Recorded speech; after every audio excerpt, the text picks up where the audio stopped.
You've probably suspected it for a while. Maybe a friend mentioned the type. Maybe you stumbled across a description at midnight and felt strangely seen.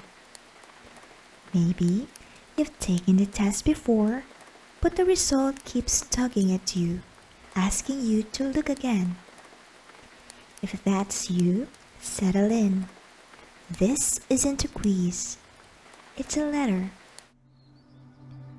Welcome to the sanctuary. I'm so glad you're here. Today, I want to walk you through 19 quiet signs you might be an INFP. Not as a checklist, as a mirror. Before we start, a soft note. INFP stands for introverted, intuitive, feeling, perceiving. It's one of the 16 personality types in the Myers-Briggs framework. The short version? Your inner world is wired to feel first, then explore, then remember, then organize only when needed. INFPs make up roughly 4 to 6% of the population, which means most of us spend our lives surrounded by people who don't quite share our wiring. That feeling of being slightly outside the rhythm of the room is real, and it's not a flaw. So here's what I want you to do. Pour yourself something warm, pull a soft blanket over your knees. Let me read you a letter. You don't need to score 19 out of 19 for this to be yours. Read these signs the way you'd read a poem, slowly, looking for the line that makes you stop. Chapter 1. The Inner World You Live In. If you're an INFP, your imagination isn't a hobby, it's where you live. You've been daydreaming since childhood. You build whole conversations in your head. You rehearse futures, replay pasts, construct entire imagined places that feel more familiar than your own neighborhood. And the emotions inside that inner world don't move like other people's. Most people seem to feel emotions like weather. Quick rain, quick sun, on with the day. You feel them like tides, slow, full, sometimes overwhelming. A song from 10 years ago can pull you under in the kitchen. A goodbye can sit in your chest for weeks. This isn't dramatic. It's how your nervous system processes the world. I have a childhood friend named Iris. We met when you were 9. The kind of friendship where you stop pretending almost immediately. Iris spent most of our 4th grade staring out the classroom window. Her teachers thought she had ADD. Her mom took her to specialists. What she actually had was an entire fictional country in her head. Names of villages, royal families, a queen with a soft voice, and a quiet sadness. Iris wasn't unfocused. She was elsewhere. And the school system had no language for elsewhere. If you've ever been called a daydreamer, like it was a problem to fix, this part of you isn't broken. It's the part of you doing the most beautiful work.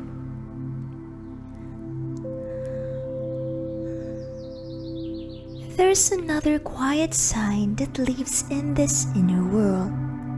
Solitude isn't a preference for you, it's survival.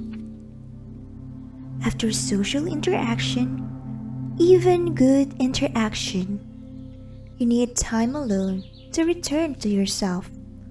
Not because you don't love people, but because being with them costs energy you have to slowly, gently refill. If you've ever cancelled plans and felt instant relief instead of guilt, this one's yours. And here's the strangest one. You're nostalgic about things that haven't ended yet. You're already missing this season while you're still inside it. You take photos at parties to remember them later, even though they're still happening. You feel sentimental about your current home, your current friendships, your current self, knowing time is moving. This is one of the quiet hallmarks of being wired the way you are. The world keeps slipping past, and you keep trying to hold a small candle of it in your palm. Chapter 2: The Way You Move Through People. If you're an INFP, you've probably been called too sensitive your whole life. Maybe softly, maybe sharply. Either way, the words landed. You learned to apologize for your tears. You softened your reactions. You performed a calmer version of yourself in public. But the feeling never left. You just got better at hiding it. The truth is, your sensitivity isn't the problem. The world's loudness is. And there's a reason crowds drain you so quickly. You absorb other people's emotions without meaning to. You walk into a room and your mood shifts to match it before you realize.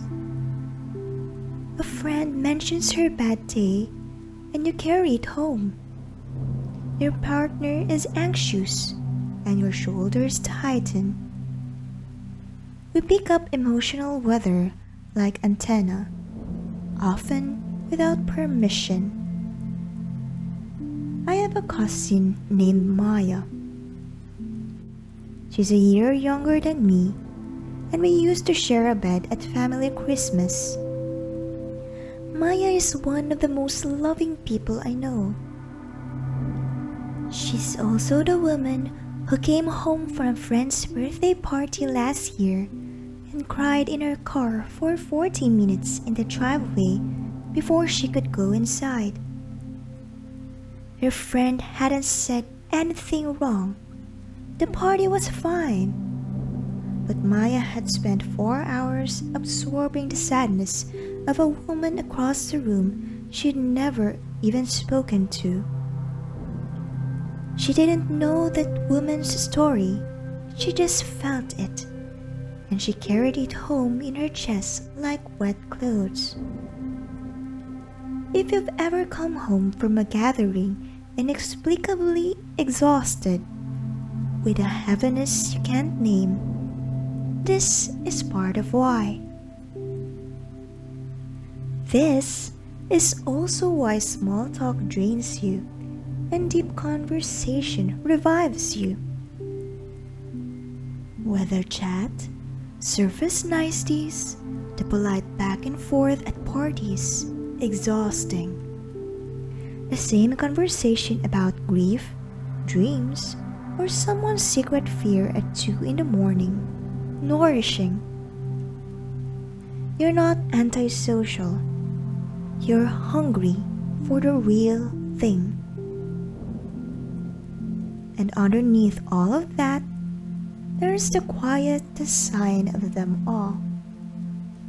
You felt misunderstood your entire life, even by people who love you. even by family. You've spent years translating yourself into language other people speak. You've softened your edges, hidden your depths, performed a tidier version of you. And underneath all of it, you've quietly grieved that almost no one knows the full picture. This isn't pessimism. It's one of the most universal INFP experiences. And if it's yours, I want you to know you're not the only one carrying it. Chapter 3: Your Values, Your Compass. Your values feel non-negotiable, even when they cost you. Your inner moral compass is loud, sometimes inconveniently so. You can't take a job that conflicts with what you believe.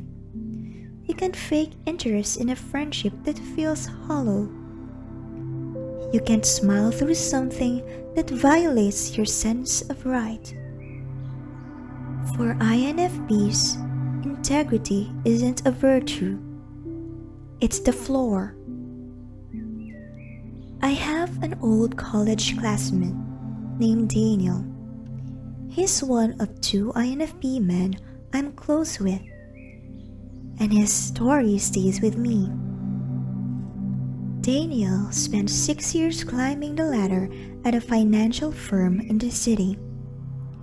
6-figure salary, corner desk by his late 20s. On paper, he had everything.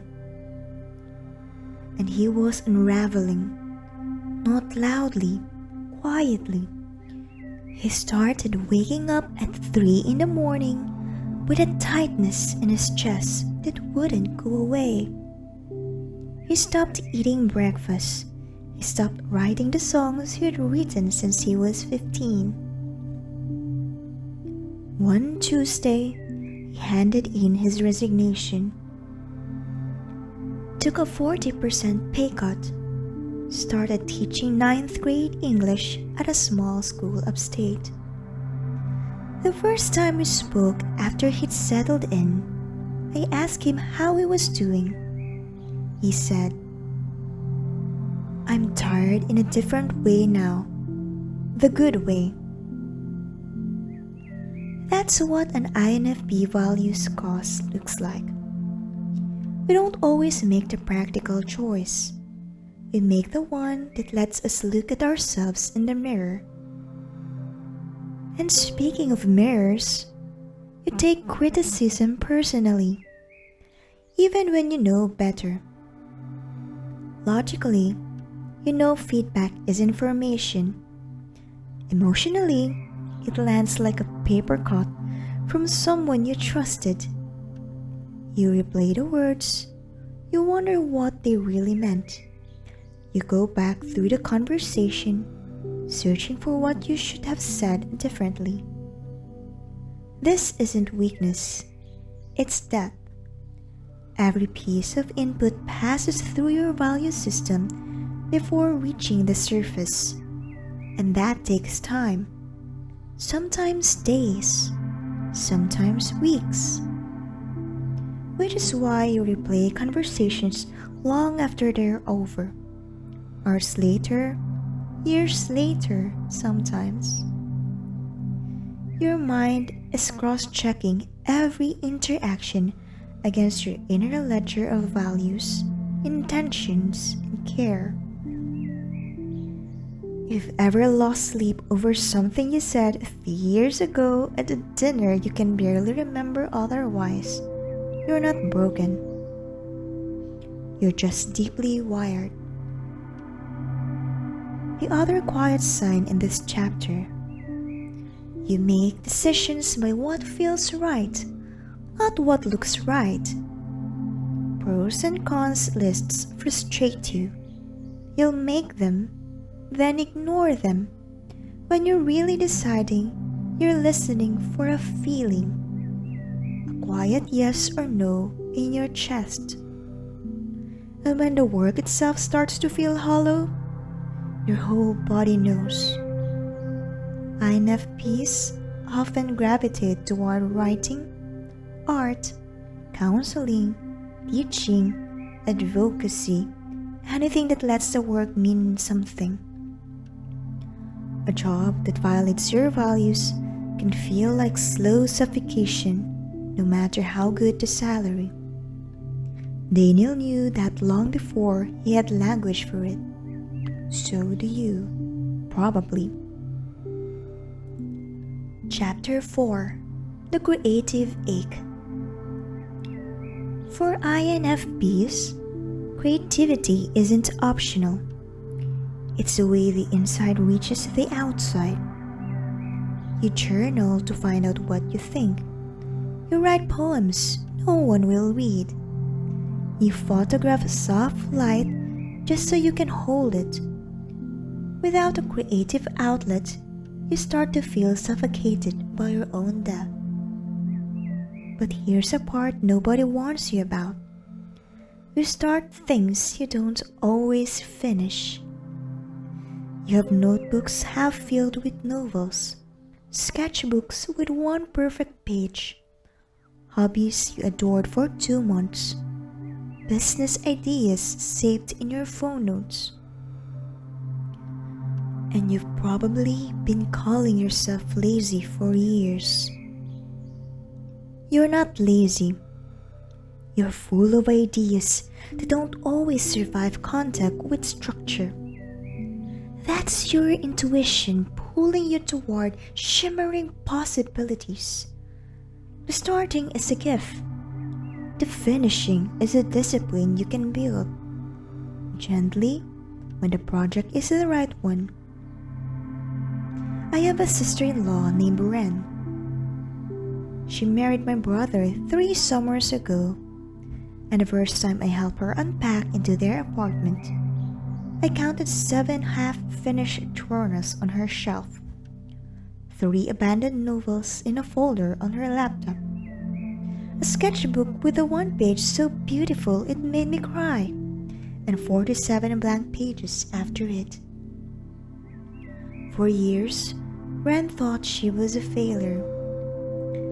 She told me one night over tea that she'd been waiting to feel like a real artist. What she finally realized was this: starting things wasn't her problem. Needing every one of them to be perfect was. If you are nodding right now, you might love something I made for the sanctuary. Our guided journals were built for this exact ache. Soft prompts, slow pages, no pressure to feel every line. The link is in the description if you'd like one in your hands. 2 more quiet signs live inside the creative ache. The first, you're a deep romantic, even when you pretend not to be. You fall hard, you love quietly but immensely. You imagine futures with people after one good conversation. INFPs are some of the most idealistic romantics on the typology spectrum.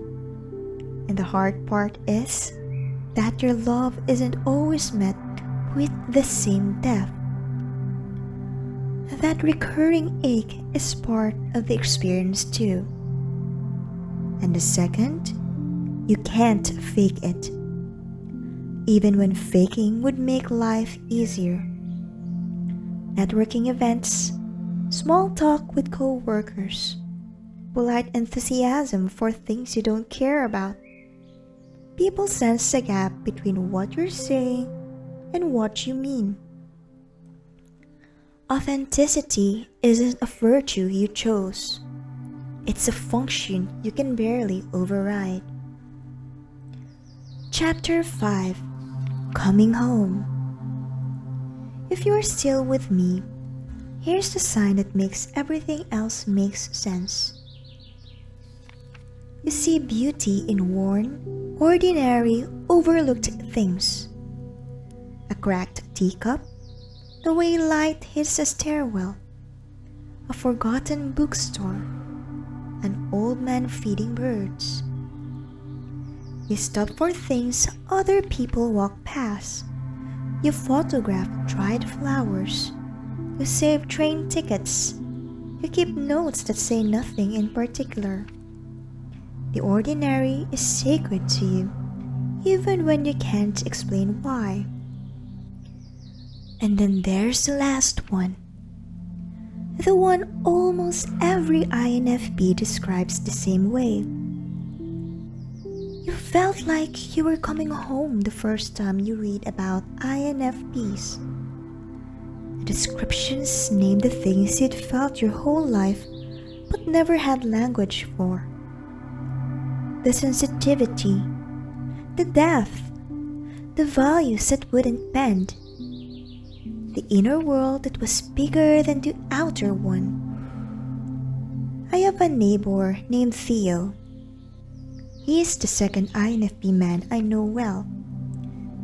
Theo is a quiet bookseller, lives 2 houses down with a tabby cat named Pearl, brings my dog a soft biscuit every time he passes the gate. He took the test for the first time at 34 on a slow Sunday afternoon, mostly out of curiosity.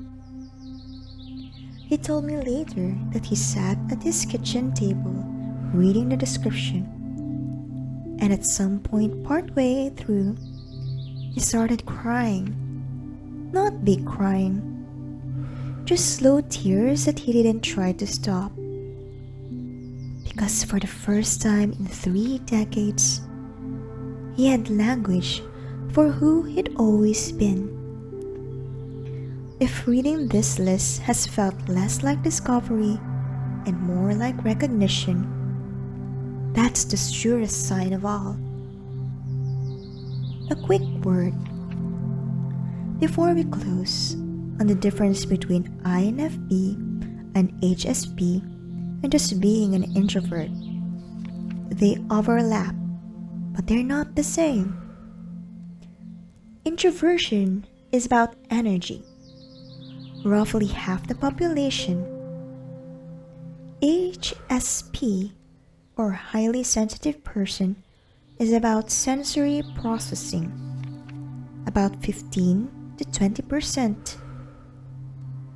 INFP is a full personality type covering values, decision-making, energy, and imagination, about 4 to 6%. About 70% of HSPs are introverts.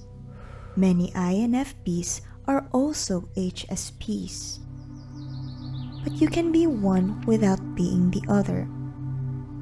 The line barely matters if you're soft-hearted enough to be reading this. A quiet truth to carry. So here's what I want you to take from this letter. You aren't broken. You aren't too much. You aren't behind, or wrong, or weirdly wired. You're an INFP, possibly, or someone soft-hearted enough that the line barely matters. The signs you're an INFP aren't dramatic flags. They're the small, quiet ways you've moved through the world your whole life. The crying at commercials, the replaying of conversations, the values that wouldn't bend even when bending would have been easier. Many INFPs miss their own type for years, sometimes decades. We mask, we translate ourselves into other people's languages until that translation becomes a habit. You may have built a personality on top of a personality, and the deeper layer can be hard to see. If this list felt familiar, but you've always tested as something else, Your results may have been shaped by the version of you that's been performing, not the one underneath. Soft is a superpower. It always has been, even when no one named it for you. If you'd like a soft journal prompt to carry this into your week, here it is. Which of the 19 signs felt the most like coming home? Write that one down. Sit with it for a few minutes. Don't fix it. Just hold it. A soft letter each week. If this letter felt like a quiet hand on your shoulder, I write one of this to the sanctuary every week.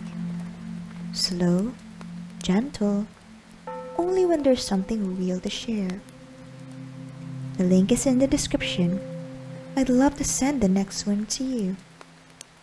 If one of the 19 signs felt especially close to home, tell me which one in a single word in the comments section.